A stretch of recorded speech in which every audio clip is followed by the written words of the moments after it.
Señores, con respecto a la economía y a los precios, yo creo que nosotros tenemos que estar atentos a cuáles son las causas y cómo van los niveles de los precios de cada artículo en República Dominicana. Y yo no diría cada artículo, sino los diferentes renglones.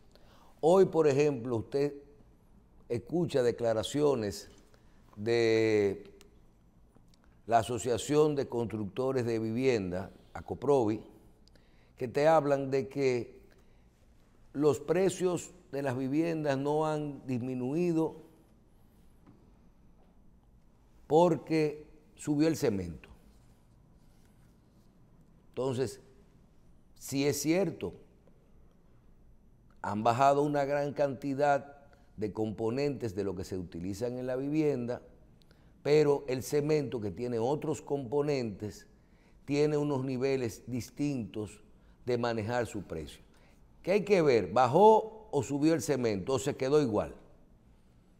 Asimismo, hay otros renglones que nosotros podemos decir que son, y también está mucho el tiempo con que uno trae, cada qué tiempo uno trae esos productos.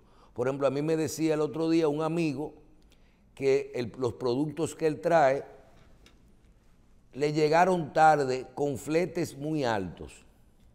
Y aquí hicimos el comentario de que, ¿qué opción tiene esa persona?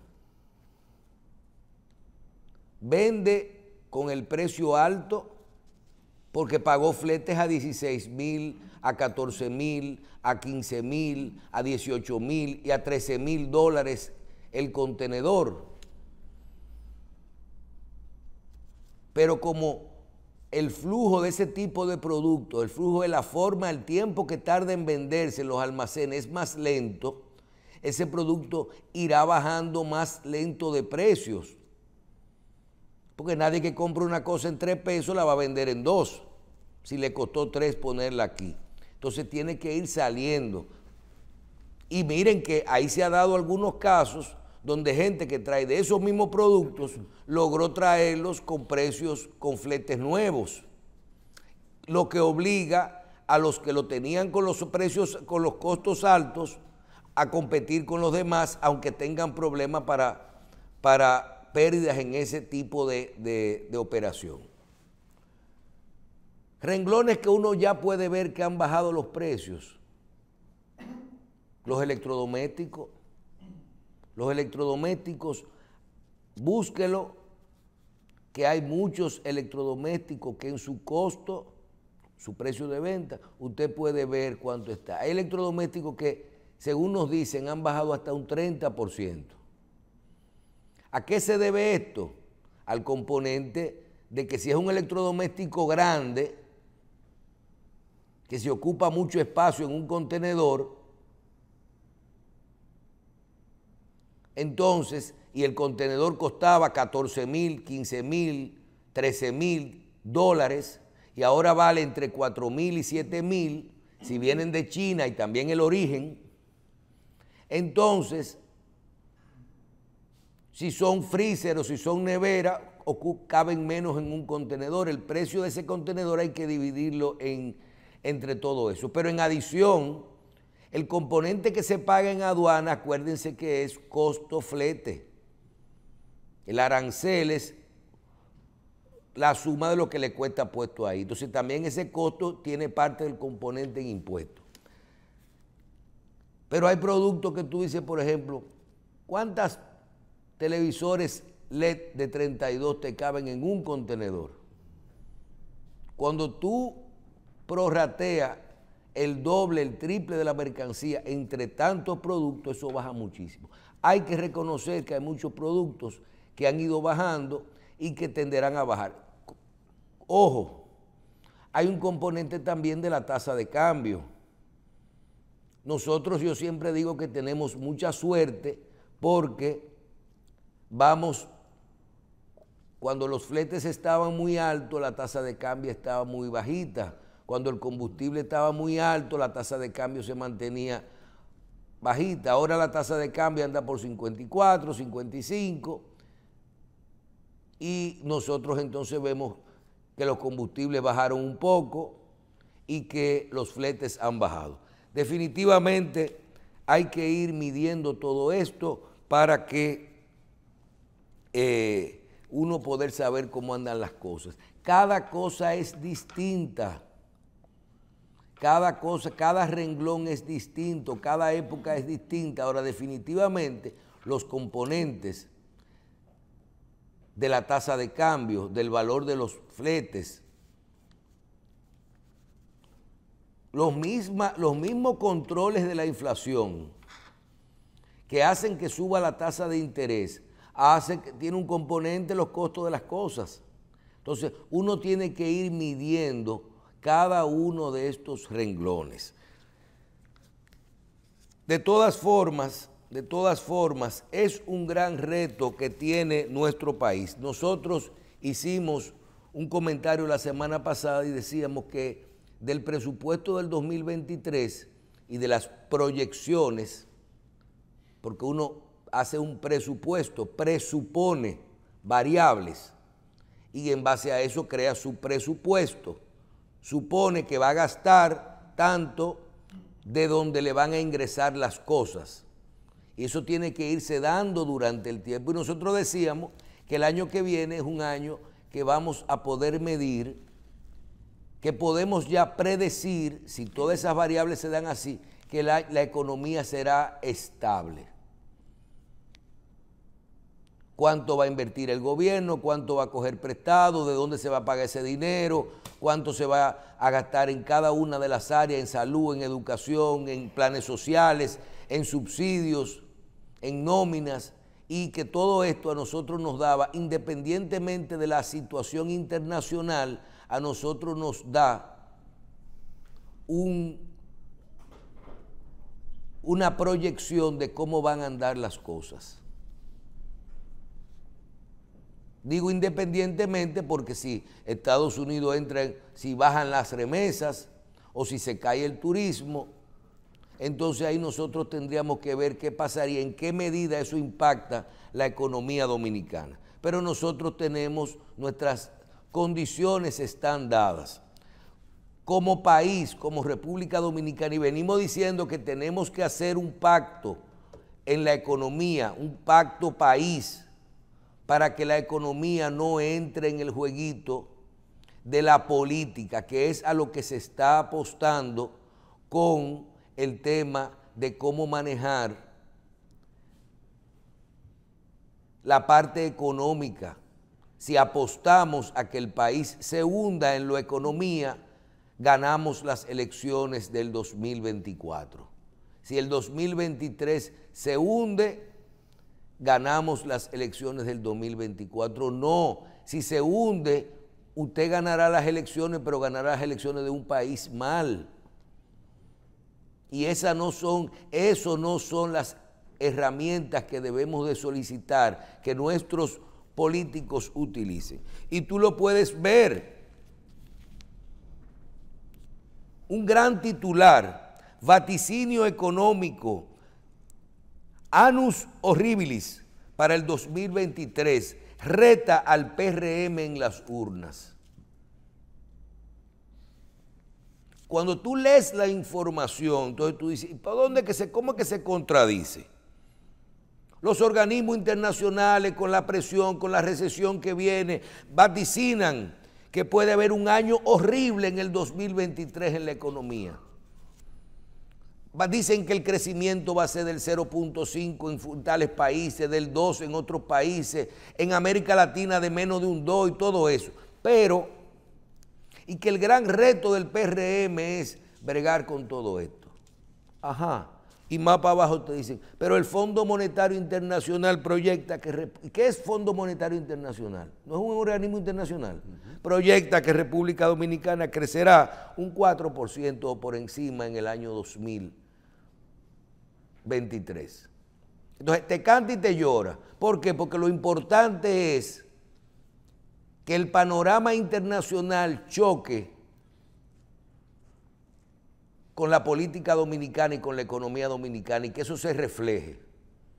No, el gran reto del PRM es lograr que todos esos indicadores que se han armado se den.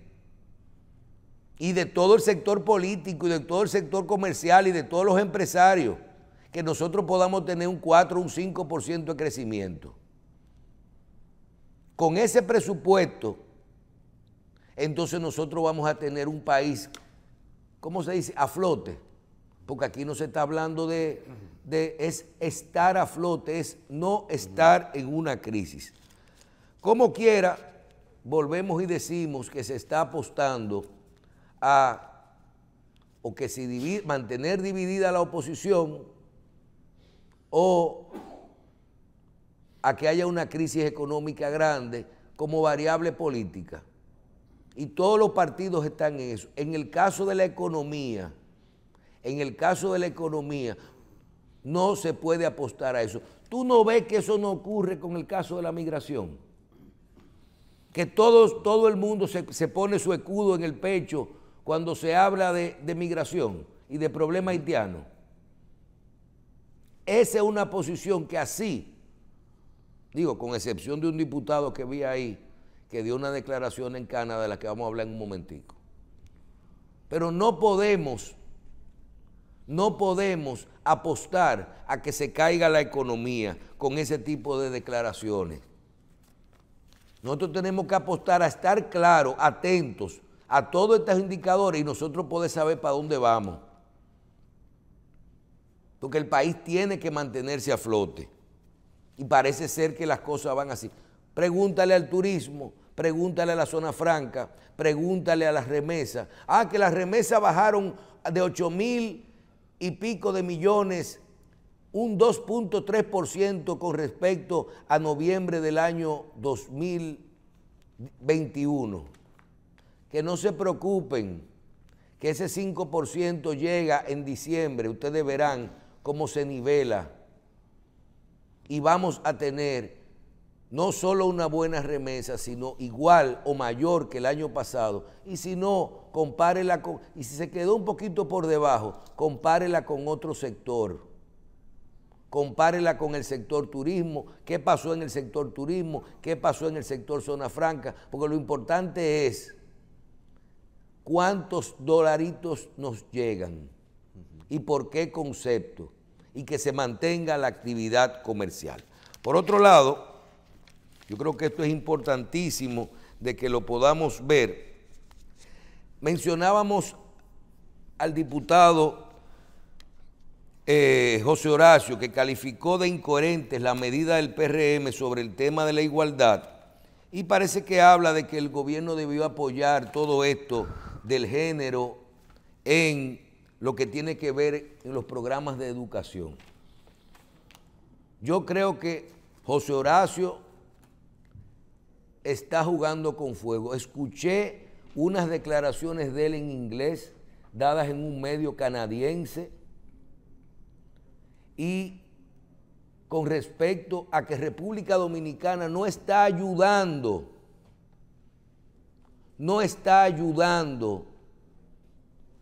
con el tema a regularizar los haitianos. Y que lo más importante es decir que si los haitianos no trabajaran la construcción y que si no trabajaran la agricultura, que ¿quién va a hacer esto? Señores, yo lo apagué. Tú me preguntas qué dice la entrevista al final y la quité.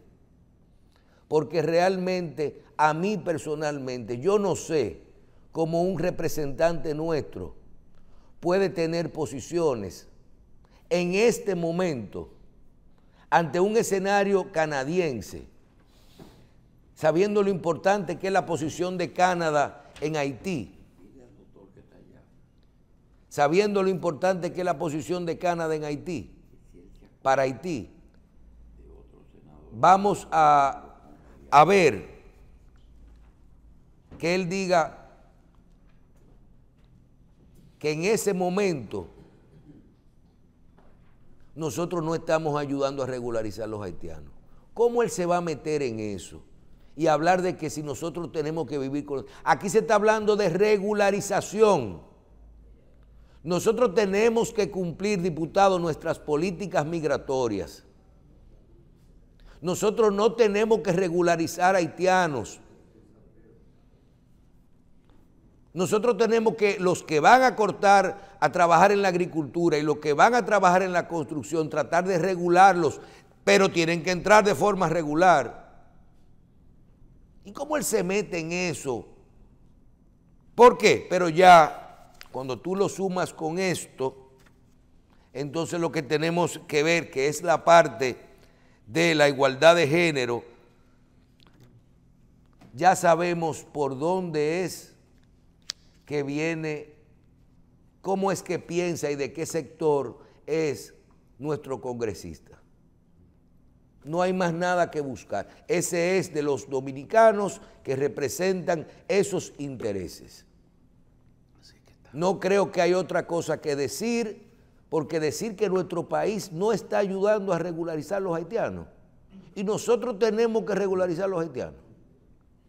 Entonces, eso aparte no la entendí. Por último, quiero tratar el tema de la educación, donde hay diferentes aspectos que mencionar. Uno es, el presidente Fernández habla de la necesidad de un diálogo para manejar el 4% de la educación.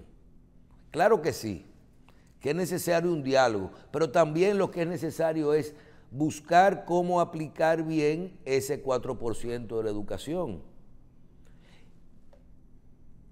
Mientras sigamos con ese, subieron el presupuesto, subieron los salarios, subieron el presupuesto, subieron los salarios. Señores, la educación es clara. ¿A cuántas personas tenemos que darle presupuesto? Tenemos que darle educación. ¿A cuántos niños y jóvenes? ¿Qué hay que hacer? Dividir eso. ¿A dónde están esas personas? ¿Quién les va a dar esa educación? ¿Qué calidad de educación le vamos a dar? ¿Qué contenido le vamos a dar? ¿Y qué servicios complementarios, tan de extendida, desayuno, almuerzo y todo esto, le vamos a dar complementario? Para eso, ¿qué se necesita? Se necesitan los contenidos, se necesitan los docentes, se necesita la infraestructura. A veces los diálogos son buenos, pero a veces son malos. Lo que hay que tomar una decisión y decir por dónde me voy. Y como nosotros dijimos el otro día, paren un momentico a los profesores, decir, miren, vamos a prepararle una escala de aumento en el tiempo, en el que nosotros no agotemos tanto dinero, no agotemos tanto dinero del presupuesto en salario. Porque primero era que lo gastamos en aula, después que lo gastamos en tierra, después que lo gastamos en programas. Señores, es complejo. Pero lo que también tenemos que saber qué educación es que vamos a dar. A lo mejor aquí se puede tomar una decisión y decir, vamos a buscar a los muchachos y vamos a ponerlos 5 horas en el colegio a darle computador, español, matemática, natural y social y se acabó. Y despáchenlo. Y vamos a darle una sola comida en el día, de las 3 meriendas, vamos a darle una. Y vamos a ir viendo, y vamos a olvidarnos de eso, de que la mamá podía dejar el muchacho el día entero ahí y darle 3 comidas y no tenía que tener quien le cuidara la tanda extendida y todo eso. ¿Cómo vamos a ver, a proyectar qué queremos para la educación dominicana? Y mira, con el caso de la justicia y lo que tiene que ver con la educación, hay que leer entero. Que Jenny Berenice dice que estamos chequeando los expedientes del MINER.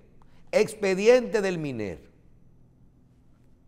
Que el Ministerio de Educación está llevando y apoyando la lucha contra la corrupción y apoyando la investigación. Señores, en el Ministerio de Educación, por lo que nosotros vemos, deben existir 3 o 4 expedientes que se están evaluando en el Ministerio Público. Expedientes que inician desde el 2012 hasta esta administración pasada. Por lo que vemos, ¿qué se está evaluando del 2012? Se está evaluando que se robaron un dinero. se está evaluando que un funcionario abrió una caja y se robó un dinero. No, se está evaluando 3.000 millones de pesos de contratistas que recibieron el 20% para iniciar una obra, creo que de 400 o 500 escuelas, y lo gastaron y no lo ejecutaron. Ese es el proceso que hay. Eso no se lleva a ningún... ¿A quién se va a enjuiciar ahí? ¿A quién se va a cuestionar? A los contratistas que recibieron ese 20% y que no lo ejecutaron. Hay que estar claro en cada noticia. Hay otra información, que se compraron unas butacas, creo que 180 y pico de mil butacas y no le entregaron. Señores, si compraron 100 y pico de mil butacas y no le entregaron, ¿a quién hay que buscar? Y por último, de la administración pasada, estoy hablando de este mismo gobierno, se está cuestionando el tema del proceso de licitación de unas computadoras y unas tabletas. Que si se compraron, que si no se compraron, que si se entregaron, que si no se entregaron. Oigan bien, se lo dije hoy, ahí es que va a terminar todo, y se lo dije desde el pasado hasta el de hoy. Puede haber un expediente externo que a lo mejor en el INAVIE de la administración pasada o en algún caso en especial, pero aquí no se está cuestionando de que una administración y caso de... Aquí se está procesos específicos. ¿Quién debe de preocuparse para mí hoy? O todos los contratistas que cogieron un 20% y se lo embolsillaron y no construyeron nada. ¿Se hizo licitación? Sí. En los actuales, ¿qué pasó? Ya yo vi que falló el Ministerio Público. Y compras y contrataciones, ya habló del proceso de compras y contrataciones de las computadoras, de las tabletas de Fulcar, ¿o no? ¿No fue compra que habló ese mismo día? Y por último, hay que recordar también, si yo no me equivoco, el día que Roberto Fulcar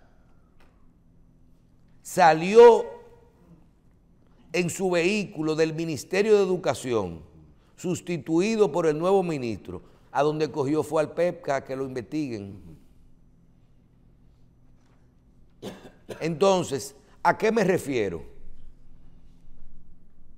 Estamos haciendo conjeturas en base a declaraciones. Aquí mismo nosotros dijimos, qué duro le está dando el ministro de Educación si está sometiendo, si él es que está dando apoyo a las investigaciones.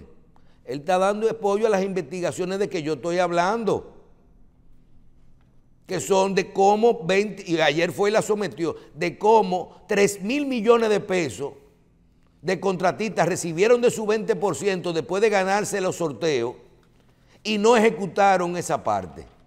Pero sí ejecutaron los otros 100.000 millones de otras obras. Entonces, todas estas conjeturas no las podemos seguir haciendo en cada caso. Es que hay un ministerio tan grande que maneja tanto presupuesto, entonces mucha gente insiste en pensar que el ministro tiene que ver con cada una de esas cosas, entonces no tiene que ser así.